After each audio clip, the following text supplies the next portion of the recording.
पूनम और रवि की शादी हो चुकी थी, लेकिन अभी पूनम का गौना नहीं हुआ था, क्योंकि पूनम के ससुराल में ऐसी मान्यता थी, शादी के 1 साल बाद ही गौना करके बहू को ससुराल लाया जाता था, नहीं तो कुछ अमंगल हो जाता है। इसलिए पूनम अपने मायके में ही थी, पर शादी हो चुकी थी। गाये बगाए रवि उससे उसके मायके मिलने आ ही जाता था। हालांकि मायके वालों को यह सब कुछ पसंद नहीं था, क्योंकि अभी पूनम विदा नहीं हुई थी। लेकिन फिर भी वह कुछ बोल नहीं पाते थे, क्योंकि आखिर वह उनका दामाद था और कल को पूनम को उसके साथ ही विदा होना था। ऐसे ही एक बार रवि पूनम से मिलने आया था और उस वक्त घर में कोई नहीं था। रवि और पूनम ने घर में खुद को अकेला पाया और उनके कदम बहक गए। उन्होंने एक दूसरे से पति पत्नी वाला संबंध बना लिया। हालांकि इसके बाद पूनम बहुत रो रही थी, लेकिन रवि का कहना था, इसमें रोने की क्या बात है, तुम मेरी पत्नी हो, हमने कुछ गलत नहीं किया है, हमारा ब्याह हो चुका है, तुम इस बात का बोझ अपने दिल पर मत रखो कि तुमने कुछ गलत किया है। पति पत्नी के बीच तो यह रिश्ता होता ही है। पूनम भी रवि की बातों से सहमत थी और सोच रही थी कि 1 साल की तो बात है, फिर तो वह विदा होकर रवि के पास चली ही जाएगी। लेकिन एक बार जो यह सिलसिला शुरू हुआ, फिर यह सिलसिला उनके बीच लगातार होने लगा।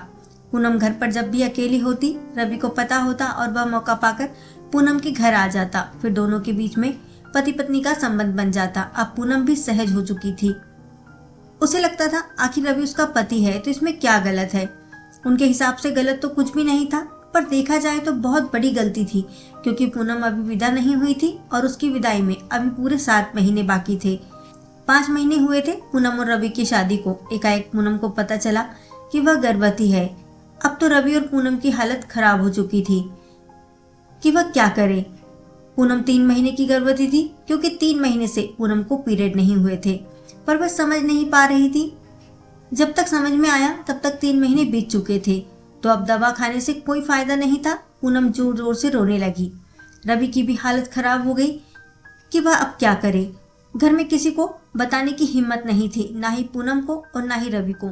ना ही रवि की यह हिम्मत थी कि वह पूनम को घर से बाहर ले जाकर उसका गर्भपात करवा सके, क्योंकि इतना आसान नहीं था। अब दोनों की समझ में नहीं आ रहा था कि क्या किया जाए, क्योंकि पूनम अभी विदा होकर ससुराल नहीं गई थी। तो देखा जाए तो पति पत्नी होते हुए भी पूनम के चरित्र पर एक बहुत बड़ा दाग लग चुका था। पूनम बहुत टेंशन में आ चुकी थी, लेकिन रवि पूनम को धोखा देने वाला नहीं था। उसने पूनम से बोला, तुम टेंशन मत लो, मैं हर कदम पर तुम्हारे साथ हूँ, क्योंकि इसमें तुम्हारी कोई गलती नहीं है। अब जो होगा देखा जाएगा। इसी तरह से 2 महीने और बीत गए और डर के मारे पूनम और रवि ने घर में किसी को नहीं बताया। लेकिन जैसे ही गर्भ 5 महीने का हुआ, पूनम के पेट से पता चलने लगा कि वह गर्भवती है। और पूनम की माँ ने जब उससे पूछा तो पूनम रोने लगी। उसने सारी सच्चाई बता दी। अब तो पूनम के माँ बाप के ऊपर गाज गिर गई कि यह क्या कर लिया लड़की ने। अभी गौना भी नहीं हुआ है, लड़की मायके में है और गर्भवती हो गई, वह भी 5 महीने का गर्भ। कोई उपाय नहीं बचा। तुरंत आनन फानन में पूनम के मम्मी पापा ने रवि को बुलाया और बोला, ये तुम लोगों ने क्या गलती कर दी, शर्म नहीं आई ऐसा करते हुए? अभी पूनम विदा होकर तुम्हारे घर नहीं गई थी। रवि ने बोला, हाँ गलती तो हो गई है, पर आप लोग चिंता मत कीजिए, मैं अपनी गलती मानता हूँ और मैं स्वीकार करता हूँ कि यह मेरा बच्चा है। आप लोग पूनम की बिल्कुल भी चिंता मत कीजिए, वह मेरी पत्नी है और हर हाल में मैं उसका साथ दूंगा। पूनम के मम्मी पापा ने बोला, तो तुरंत का तुरंत पूनम का गौना करवाओ और उसे अपने घर लेकर जाओ। रवि ने बोला, ठीक है, मैं अपनी मम्मी पापा से बात करता हूँ। रवि ने मम्मी पापा से बात की तो उन्होंने बोला, नहीं, पूनम का गौना तो 1 साल बाद ही होगा, क्योंकि हमारे यहाँ तो यही रिवाज है कि शादी के 1 साल बाद लड़की विदा होकर ससुराल आती है। तो इतना उतावला क्यों हो रहा है? 7 महीने बाद तो पूनम को विदा होकर आना ही है, अब ज्यादा वक्त कहाँ बचा है? इस पर रवि ने बोला, बिल्कुल भी वक्त नहीं बचा है मम्मी, पूनम गर्भवती है 5 महीने की और इसमें पूनम की कोई गलती नहीं है, मेरी गलती है। मैं ही खुद पर काबू नहीं रख पाया और जब भी मौका मिला हम लोगों ने पति पत्नी का संबंध बना लिया। अब तो रवि के माँ बाप के ऊपर भी गाज गिर गई और उन्होंने बोला, हे भगवान, ये तो क्या बोल रहा है? काफी गुस्सा होने लगे वह लोग रवि और पूनम के ऊपर और बोले, कैसी लड़की है? लड़कों का तो चलो समझ में आता है, पर लड़की होकर ऐसा कदम कैसे उठा लिया? क्या गारंटी है कि वह तेरा ही बच्चा है? रवि बोला, मम्मी पापा प्लीज आप लोग ऐसी बातें मत करिए। पूनम गंगा की तरह पवित्र है और वह मेरा ही बच्चा है। हाँ मानता हूँ मुझसे गलती हो गई, पर पूनम की इसमें कोई गलती नहीं है, क्योंकि पूनम ने इसका विरोध किया था, पर मैं ही बार बार पूनम के घर जाता था, और अब जो गलती हो चुकी है उसे सुधारने के अलावा हमारे पास कोई चारा नहीं है, तो जल्दी से जल्दी पूनम का गौना करवा लीजिए। लेकिन रवि के माँ बाप का कहना था कि ठीक है, मानते हैं यह तेरा बच्चा है, पर जरा सोच, पूनम विदा होकर यहाँ आएगी और 4 महीने के बाद उसकी डिलीवरी हो जाएगी तो दुनिया को क्या जवाब देगा? 4 महीने में बच्चा कैसे हो गया? कितनी बेइज्जती हो जाएगी, कुछ सोचा है? रवि ने बोला, अब जो होता है वो हो, जो गलती हो चुकी है उसे तो सुधारना ही पड़ेगा ना। लेकिन रवि के माँ बाप को अपनी इज्जत बहुत प्यारी थी और वह पूनम के माँ बाप से मिलने गए और अपनी बात उनके सामने रखी। पूनम के माँ बाप ने कहा, हमारे साथ साथ आपकी भी इज्जत कम नहीं उछलेगी कि बेटी विदा होकर ससुराल गई और 4 महीने में ही माँ बन गई। सोचकर देखिए, हम दोनों के परिवार का इज्जत का सवाल है। पूनम के माँ बाप भी कहीं ना कहीं रवि के माँ बाप की बातों से सहमत थे। उन्होंने बोला, अब आप ही बताइए हमें क्या करना चाहिए? गर्भपात तो हो नहीं सकता। पूनम के सास ने बोला, एक उपाय है, अब पूनम का बच्चा हो ही जाने दीजिए, किसी को कुछ भी मत बताइए। बच्चा हो जाए तो उसे चुपचाप किसी अनाथ आश्रम में या कहीं किनारे रख देंगे ताकि किसी को कुछ पता ना चले, और उसके अगले महीने पूनम की विदाई की तारीख आ जाएगी, हम उसे विदा कर कर अपने घर ले जाएंगे। लेकिन रवि ने बोला, हमारा बच्चा है, हम क्यों किसी अनाथ आश्रम में डाल दें? पूनम भी इस बात के लिए सहमत नहीं थी, लेकिन दोनों को माँ बाप के दबाव में आके झुकना पड़ा। दोनों के माँ बाप का कहना था कि एक तो इतनी बड़ी गलती तुम दोनों ने की, ऊपर से समाज में हमारी इज्जत भी उछाल दो। अभी तक जो कुछ ढका छिपा था उसे दुनिया के सामने ले आओ। आखिर हार कर पूनम और रवि को अपने माँ बाप के आगे झुकना ही पड़ा, क्योंकि कुछ भी हो गलती तो उन्होंने ही की थी, पर फिर भी वह उनकी औलाद थी। बहुत मजबूर हो गए थे दोनों। खैर, 4 महीने के बाद पूनम ने एक बेटी को जन्म दिया। घर में ही किसी तरह से पूनम की डिलीवरी करवाई गई। किसी को कानो कान कोई खबर भी नहीं हुई कि उनके घर में पूनम को बच्चा हुआ है। और रात के अंधेरे में पूनम की माँ ने पूनम के बच्चे को ले जाकर अपने मोहल्ले के पार्क में रख दिया। किसी ने कुछ नहीं देखा। पूनम बहुत रोई थी अपने बच्चे के लिए, पर उसके पास कोई भी चारा नहीं था। घर जाकर उसकी माँ ने उसे समझाया, देखो तुम लोगों ने गलती की थी, यह उसी की सजा है। अब अगले महीने तुम्हारा गौना करा देंगे, ईश्वर ने चाहा तो अगले साल तक फिर तुम्हारी गोद में संतान आ जाएगी। रवि भी बहुत दुखी था अपने बेटे को इस तरह फेंके जाने से। सुबह हुई, पूनम का मन बेचैन हो रहा था। पता नहीं बच्चे का क्या हुआ होगा। पूरे मोहल्ले में हल्ला हो गया। मोहल्ले के पार्क में एक नवजात शिशु पड़ा हुआ है। किसी को कुछ भी नहीं पता था कि यह किसका बच्चा है। पूनम के माँ बाप भी देखने के लिए गए, बच्चे का क्या होता है, अनजान बने हुए थे। इसी बीच मोहल्ले की जानकी, जिसकी शादी को 15 साल हो चुके थे, पर अभी भी कोई बच्चा नहीं था, वह भी मोहल्ले के पार्क में आई थी और उसने बच्चे को गोद में उठा लिया और बोला, पता नहीं किस जालिम ने इतने मासूम बच्चे को यहाँ फेंक दिया है। अगर बच्चा पैदा करने की औकात नहीं तो पैदा करते ही क्यों हैं? जरा उसका दुख सोचो जिसके पास बच्चे नहीं हैं। मैं पालूंगी इसे, कहकर जानकी उसे ले गई। पूनम की माँ को राहत हुई कि चलो कम से कम बच्चा सही हाथों में चला गया। और बच्चे के लिए जानकी कितनी तरसती थी सारा मोहल्ला जानता था। तो पूनम और उसके माँ बाप को पूरा यकीन था कि बच्चे को अच्छी परवरिश मिल जाएगी। पूनम ने रवि को भी बता दिया था कि बच्चों को उसके मोहल्ले की ही एक महिला ने ले लिया है पालने के लिए। रवि और उसके घर वाले भी संतुष्ट थे कि चलो कम से कम बच्चा अच्छे हाथों में चला गया, कुछ नुकसान नहीं हुआ। पूनम का अगले महीने गौना हो गया और वह अपने ससुराल चली गई। अब सबको लग रहा था कि सब कुछ ठीक हो चुका है। पूनम भी बहुत खुश थी, लेकिन कहीं ना कहीं दोनों के मन में यह टीस थी कि उन्होंने अपनी गलती के कारण अपनी पहली औलाद को खो दिया। पूनम जब भी मायके जाती तो घूमते फिरते जानकी के घर जरूर पहुंच जाती अपने बेटे से मिलने, और अपने प्यारे बेटे को देखकर उसे बहुत रोना आता था कि माँ होते हुए भी वो उसे माँ का प्यार नहीं दे सकती। रवि को भी 1-2 बार उसने बच्चे को दिखाया था। माँ बाप, दादा दादी, नाना नानी सबके होते हुए भी वह बच्चा किसी का प्यार नहीं पा सकता था। इसी तरह दिन बीत रहे थे। रवि और पूनम की शादी को लगभग 2 साल हो गए, लेकिन पूनम दोबारा गर्भवती नहीं हो पाई। अब पूनम की सास ने बोलना शुरू कर दिया, पहले तो बड़ी जल्दी थी बच्चा पैदा करने की, अब जब वक्त आ गया है तो बच्चे के बारे में सोच भी नहीं रहे हैं। पूनम के सास ससुर को लग रहा था कि जानबूझकर पूनम और रवि बच्चा नहीं पैदा कर रहे, जबकि ऐसा कुछ नहीं था। पूनम गर्भवती नहीं हो पा रही थी। इसी तरह से 1 वर्ष और बीत गया, लेकिन पूनम गर्भवती नहीं हो पाई। जब पूनम और रवि ने डॉक्टर से मिलने की सोची, डॉक्टर ने पूनम और रवि की पूरी जांच पड़ताल की और दोनों में किसी तरह की कोई कमी नहीं थी। डॉक्टर ने बोला, आप दोनों पूरी तरह से नॉर्मल हैं, आप ट्राई करते रहिए, बच्चा हो जाएगा। पूनम और रवि चुपचाप घर आ गए। इसी तरह से 1 साल और बीत गया, लेकिन पूनम गर्भवती नहीं हो पाई। इसी बीच पूनम ने कई डॉक्टरों के चक्कर भी लगा लिए। सब डॉक्टरों का यही कहना था कि आप दोनों पूरी तरीके से नॉर्मल हैं, पर बच्चा क्यों नहीं हो रहा या कोई भी डॉक्टर नहीं समझ पा रहा था, क्योंकि दोनों में ही किसी तरह की कोई कमी नहीं थी।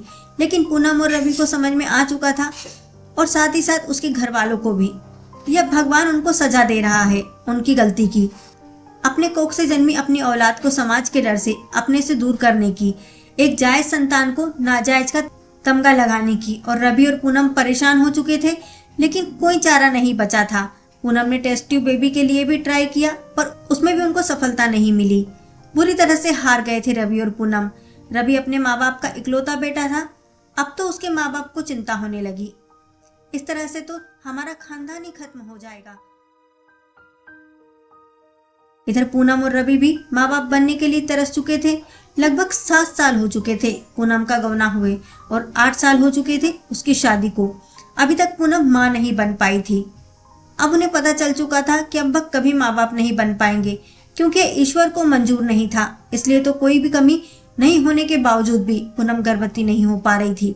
यह ईश्वर की ही लाठी है। पूनम, रवि और उसके माँ बाप सबको यह बात समझ में आ चुकी थी। अब पूनम के सास ससुर ने बोला, हमारे पास अब कोई रास्ता नहीं बचा, हमें हमारे खानदान का वारिस चाहिए, जो पूनम तो अब दे नहीं सकती, लेकिन हाँ, खानदान का वारिस तो आज से 7 साल पहले ही आ चुका था। अब 7 साल का हो चुका है, हमें हमारा बच्चा वापस चाहिए।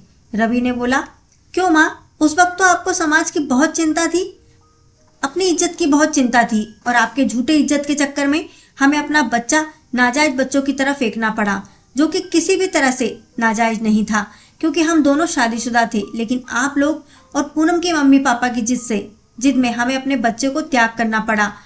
तो अब किस मुंह से हम उस बच्चे को मांगने जाएं? और क्यों देंगे वह हमें हमारा बच्चा? पिछले 7 सालों से उन्होंने उस बच्चे को पाला है, तो कोई अपने कलेजे के टुकड़े को हमें क्यों दे देगा? लेकिन पूनम के सास ससुर कुछ भी सुनने को तैयार नहीं थे और वह पूनम और रवि को लेकर पूनम के मायके आ गए और पूनम के माँ बाप से बोला, अब हमारे पास कोई चारा नहीं बचा है, अब समाज में जो बेइज्जती होनी है होती रहे। रवि हमारा इकलौता बेटा है और हमारे खानदान का वारिस हर हाल में चाहिए हमें। हम अपने बच्चे को वापस लेंगे। पूनम के माँ बाप ने बोला, ठीक है, अब जो बेइज्जती होनी है हो ही जाए, लेकिन सही बात है, बच्चा तो अब पूनम को भी नहीं हो रहा है और पूनम और रवि का ही बच्चा है, तो एक बार उससे बात करके देखते हैं।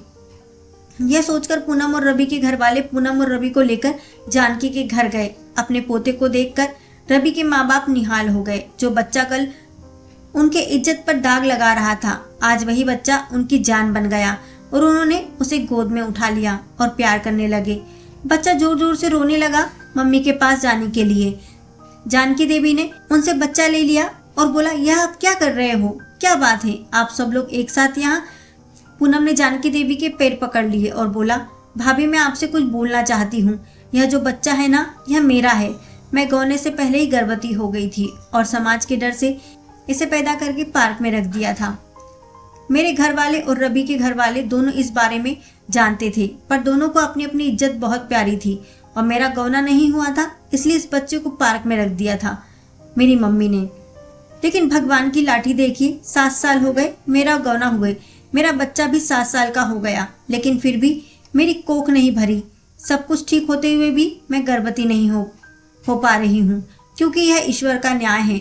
भाभी, मैं आपके हाथ जोड़ती हूँ, हमें हमारा बच्चा दे दीजिए। यह सुनते ही जानकी देवी जोर जोर से चिल्लाने लगी, शर्म नहीं आती तुम लोगों को? किस मुंह से बच्चा मांगने आए हो? यह मेरा बच्चा है और सिर्फ मेरा ही है, किसी को नहीं दूंगी। 7 साल से माँ बनकर पाल रही हूँ इसे। बच्चा भी थोड़ा थोड़ा समझ रहा था और जोर जोर से रो रहा था, मम्मी तुम मेरी मम्मी हो, मैं किसी के साथ नहीं जाऊंगा। ऐसी बातें बोल रहा था। बच्चा घबराकर घर में जाकर छुप गया कि कहीं कोई उसे जबरदस्ती उठाकर उसकी मम्मी से दूर ना ले जाए। जानकी ने बोला, देख रहे हो ना, अगर मैं चाहूं भी ना तो भी मेरा बच्चा तुम लोगों के पास कभी नहीं जाएगा, क्योंकि यह मुझे ही अपनी माँ समझता है और मैं ही इसकी माँ हूँ, क्योंकि जन्म देने वाली माँ ने तो इसे जन्म के साथ ही फेंक दिया था। चले जाओ यहाँ से।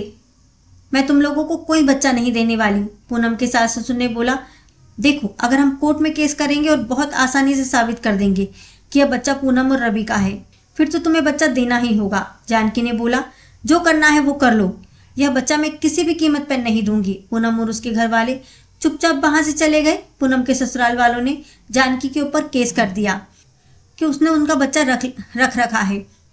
लेकिन कोर्ट में जब सारी सच्चाई जानकी ने बताई और जब उस बच्चे से पूछा गया कि वह किसके साथ रहना चाहता है, तो बच्चे ने भी जानकी का साथ दिया। और मोहल्ले के लोगों ने भी जब बोला जानकी ने पार्ट से बच्चा उठाया था और उसे मां बनकर आज तक पाला है, कोर्ट ने भी जानकी के पक्ष में फैसला दिया। कोर्ट से भी हार गई थी पूनम। कोर्ट केस के चक्कर में 3 साल और बीत चुके थे। पूनम के गौने को 10 साल हो चुके थे, लेकिन अभी भी वह गर्भवती नहीं हो पाई थी और अब तो सबको पक्का यकीन हो चुका था कि वह कभी मां नहीं बन पाएगी। कोर्ट से हारने के बाद अब उसके पास कोई चारा नहीं था जानकी के हाथ जोड़ने के अलावा। अब पूनम और उसके घर वाले जानकी के पास आए और बोले, ठीक है जानकी, आप बच्चे को अपने पास ही रखो, अब हम उसे कभी नहीं लेकर जाएंगे, लेकिन कम से कम इतना तो करो कि जब हमारा दिल करे हम उससे मिल सकें, उसके लिए कुछ कर सकें, इसके दिल में अपने लिए जगह बना सकें, इतनी इज्जत तो हमें दे दो। जानकी ने बोला, ठीक है, आपको जब दिल करे आप इससे मिल सकते हो, मैं कभी भी नहीं रोकूंगी और आपको जो दिल करे आप इसके लिए कर सकते हो, लेकिन आप ये मत कभी भूलिएगा कि ये बच्चा मेरा है और मैं आपको दे दूं। पूनम और उसके घर वालों ने जानकी के हाथ जोड़ लिए और चुपचाप बच्चे को प्यार करके वहां से चले गए। ईश्वर का न्याय क्या होता है यह पूनम और उसके घर वालों को बहुत अच्छे से पता चल चुका था।